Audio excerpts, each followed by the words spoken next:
What up, your boy Superman? Today we're going to talk about countryside versus the city side, okay? Let's just start with the city side. We're going to go with the good points about the city side. So the good points is there's more job opportunities, you know? So like, if you want to quit your job because your job maybe is stressful, it's crappy, you don't pay you enough, whatever reason you don't like your job currently in Japan, you can find another job. I'm not saying relatively easy, but you can find one easier in the city side because there's just more jobs. So that's definitely a plus in the city side. Okay, travel is a plus too because you don't need a car. A car is an extra expense, and parking itself is like $300 or more. In the city side, probably more. And that's again another extra expense, which you just don't need. The trains are so convenient that they come every 3 minutes, 3 to 5 minutes. If they're every late, typically means something bad happened, but that's not always the truth. They usually fix it within the 10 to 15 minutes, which is great for the city side. And you can take the trains kind of sort of anywhere you want. And also the city side, they have English signs everywhere. So if you don't honestly feel the need to learn Japanese, or you're learning it, you know, little by little, you know, they have English signs, you know, so it should be no problem navigating around. And majority of the people at the train station speak some English, enough to direct you wherever you need to go. So if you're like, you know, which platform takes me here, like I want to go to Akihabara, you know, because all the anime and electronics and stuff, they can kind of sort of guide you, you know. In Tokyo in particular, they call it the Tokyo Loop. So you just gotta figure out what point in that loop will take you closer to, say, Akihabara or Roppongi, wherever you're going. Osaka, we have the Osaka Loop, same idea. So city side is very convenient for travel and stuff like that. Also, let's talk about like making friends. Japanese friends, you can make Japanese friends. It takes a little bit of time, and of course, learning some Japanese. And if you don't learn Japanese, you gotta kind of find, you know, the people that speak English. Foreign friends, you'll have zero problems making foreign friends, seriously, especially if you go to a language school or a college or a work. If you participate in any kind of thing, you will make friends and you won't be so lonely. I highly recommend making friends, especially foreigner friends that speak your own language. Not necessarily to like stop you from like learning Japanese. You'll learn Japanese no matter what if you're motivated, but it's just nice to talk to someone that can understand and or relate to you, you know, because sometimes you do get homesick, and if you get homesick, you can go out to your, like I'm American, so I'm gonna go out with my American buddy. We can talk about American things and laugh about all the things that, you know, Americans laugh about sometimes, which will make you feel a lot better and maybe a lot less homesick. Because I remember when I first came to Japan, I was really homesick. Okay, the excitement in the city side is much higher. It's much woo time. The city is constantly moving. Doesn't matter night or day. It's like the city that never sleeps on some level. So there's always something to find, something to discover, some fun to do. The city life is very convenient. Let's talk about food. You can get like all sorts of foods, even foods from America, and more likely from your hometown, wherever you might be coming from, you're gonna find food. I mean, for example, like Mexican food is not exactly popular in Japan, but you can find it.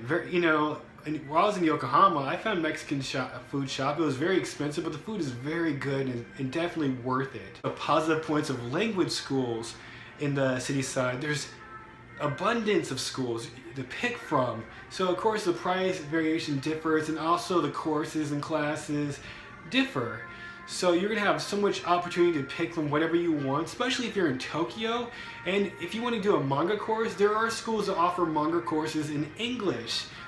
So that's like great. So you can like learn Japanese, and if you're passionate about manga, you can do that at the same time without even learning Japanese. Okay, American shops. I think I already made a video on like American shops and things you can find, but they do have American shops, especially the more popular ones. They have Gucci here in Japan. They have Tommy Hilfiger. They have Levi. They have Puma. They have Nike shops. They have Adidas shops.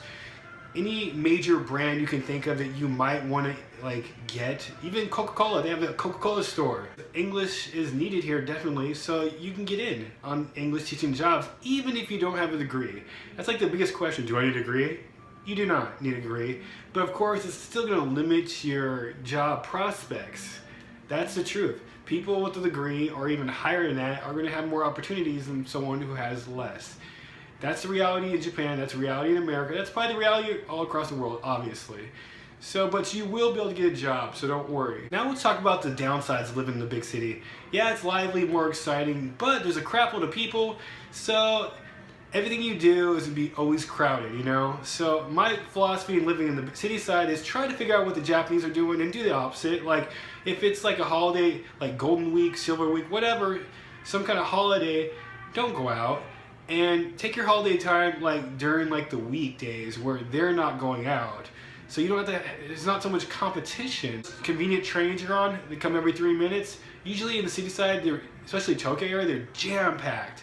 And for some reason in Japan, I don't know why, this happens in trains and in elevators, they don't know when to stop shoving people in. They'll just keep pushing them in, pushing them in. Eventually I'm waiting for them to start shoving people on top. Just fill them on top of people. When you're crammed in the train and there's nothing to hold on to, so if the train makes a sudden shift, you're gonna fall on people. And people, if you say like you're a girl, some guy can grab your butt. You don't know. You're like, who grabbed me? Who grabbed me? You know what I mean? So that's the crappy thing about being crammed in those trains. Okay, let's talk about the bad points about jobs. Yeah, you can work an English job, but in my experience, some of these English jobs are really terrible. When I mean really terrible, I mean really terrible. So people with higher education do get better opportunities and better jobs, but in the end of the day, like, I feel like it's always picking the less evil of the English companies. So no matter what English company you pick, they're all going to be bad. And so it depends on what I call your crap factor. Actually, I say the BS factor, but yeah, how much crap you can take. If you can take a lot of crap and like let it just roll off your back, you can probably work at any job. But if you're like sensitive and you don't like people talking to you in certain ways, you might not make it in the English industry very long. So you just gotta get in where you fit in. So if you find a place that everyone likes you, you like them, then you're gonna do very well. But don't be surprised if you quit like your first 2 jobs. Okay, let's talk about the cost of living in the city side. Yeah, you get this, average pay is gonna be like $2,500 a month. Cost of living is super high. It doesn't quite equal out. I'm sorry, like, so you might not be able to save anything, period, for years on end. And again, with the English jobs, they're contracted. So like at the end of the year, if the company really doesn't like you, they can just fire you or let you go. So those contracts, there's no guarantee of job security in the future. But the competition for jobs in Japan, if you don't speak Japanese, is fierce. The downside about these Japanese school, they're not always good quality, so it's very difficult to compare the schools. You know, you might find yourself bouncing from one school to the next. Hoping and thinking that, you know, one school might be better or different than the other. In Tokyo, you might find more diversity, but overall, from my experiences, most schools teach relatively the same. It's a numbers game. If you got money, it's fine. You can pay that $50 an hour and get private lessons. But if you don't have tons of money to spend, then you're gonna be paying like a monthly fee or like an annual fee, and you're gonna have like maybe 20 other students in the class with you. That means your time with the teachers will be cut in half. You might have to like, you know, study more on your own and ask a lot of questions after class or during your breaks to get the most out of your experience with these schools, compared to a private lesson where you dictate what you want to learn every minute of that time and you have the teacher's attention for the whole duration. Okay, the bad points about food. These restaurants, they're pretty stiff, you know what I mean? They have set menus, you can't change nothing. So if you go to a Japanese restaurant, it's like you have a set menu A, set menu B, set menu C. You can't go like, look, can I get the steak on A and exchange it and put it on C? They're gonna be like, no, you can't do that. You're like, what do you mean you can't do that? The price is the same. The things you're offering is relatively the same, but they're still gonna say no. Just like most burgers, like I made another video about this. I was like, can I get extra tomato? They're like, no. So when it comes to Japanese things, it's really set in stone. Some restaurants are kind of flexible, but most are not. Then there's the smoking factor, which, you know, it's very difficult to find restaurants that have a very clear smoking area versus the actual area. So if you don't like smoke or you're allergic to smoke, then that could be a problem too. Another negative about like restaurants, this was a policy a while ago. I'm not sure if this is still in effect. Let's just say it is, okay? Some restaurants actually will not let you take your food home. What was happening in the past was people were taking their food home and eating it like days later and getting food poisoning. So the government wanted to stop that, so they were like, okay, you cannot allow customers to take your food home. Let's talk about the positives of the countryside, okay?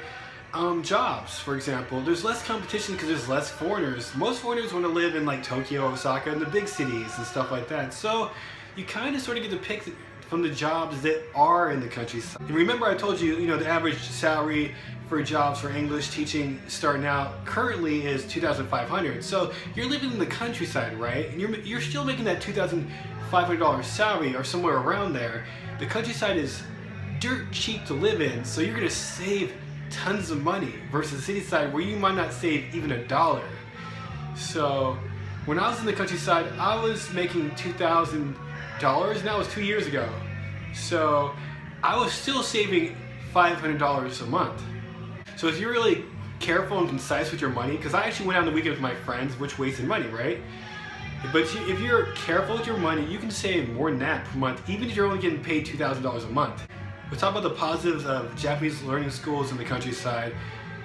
Since there's less foreigners, there's less people going to those schools, which reduces the cost actually.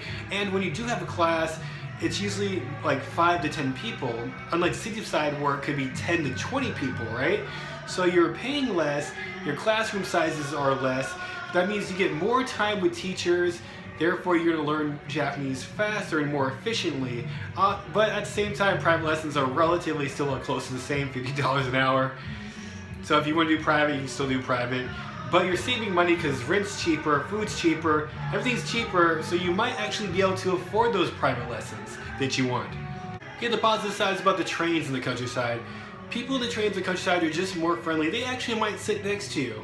You know that missing seat theory that most gaijins have? They're like, I don't know, every time I sit in the train, there's always a seat this way and this seat here empty. No one wants to sit next to me like I have the plague or something. In the countryside, nope, they'll sit next to you and they actually might talk to you. I've had this happen multiple times in the countryside when they're like, where are you from?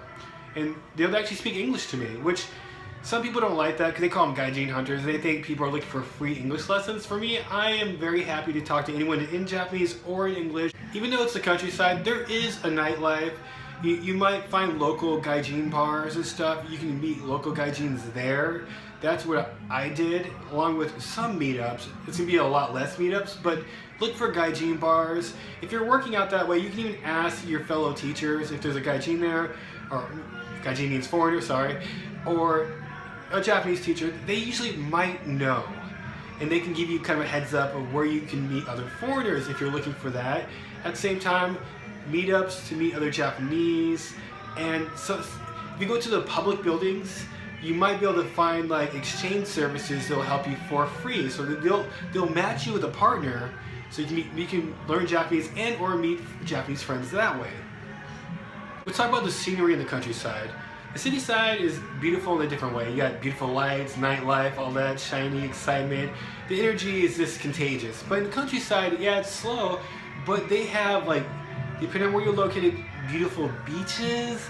Things are just kind of magical, like kind of a tropical feeling. I was over in Wakayama. My buddy was just like, hey, you want to go to the beach? My friend's having a belly dancing kind of show there. And I was like, belly dancing show? I was like, cool, let's go. So we hopped in the train, and then we took a bus. We got to the beach. It was a beautiful beach, white sand, clear water. And then we watched like this belly dancing show of all these girls, and people were enjoying themselves. You actually had younger guys with tattoos. It was great. Now it's the countryside. Now it's the summer. It was warm, and I just never got that in the seaside ever. It really is a local experience. Like, I went to the gaijin bar. I met a few people, and like most of the foreigners, they all kind of knew each other. And David's like, you know Dan? I'm like, yeah, I know. I just met Dan last night. Like that. So like, slowly but surely, like over the course of like a few months, I kind of sort of met like a lot of foreign friends very quickly. Okay, let's talk about the negatives of the countryside. Let's talk about the train, for example. The train comes like every 20 to 30 minutes. compared to city side every 3 to 5 minutes. So like, if you miss a train, you're gonna be waiting for a long time, especially if it's like a cold day. That kind of sucks. And on the weekends, it can be stretched out to every hour. Then the trains will stop around 11. So if you go out with your friends at night and some location is really far from where you're living in the countryside, you might be stuck. Whereas like the trains over in like the city side, they can easily go till midnight or past that, even to like maybe 1 or 2. So you have a better range in the city side. In the countryside, you have to be very careful.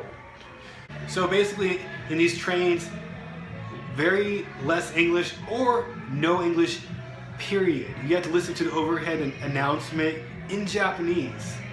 So that's kind of rough. Nightlife in the countryside can be great, but at the same time, it's very limited. It's not like Tokyo, so if nothing's going on, nothing's really going on sometimes. So you might find yourself at home on the weekends very bored, very lonely.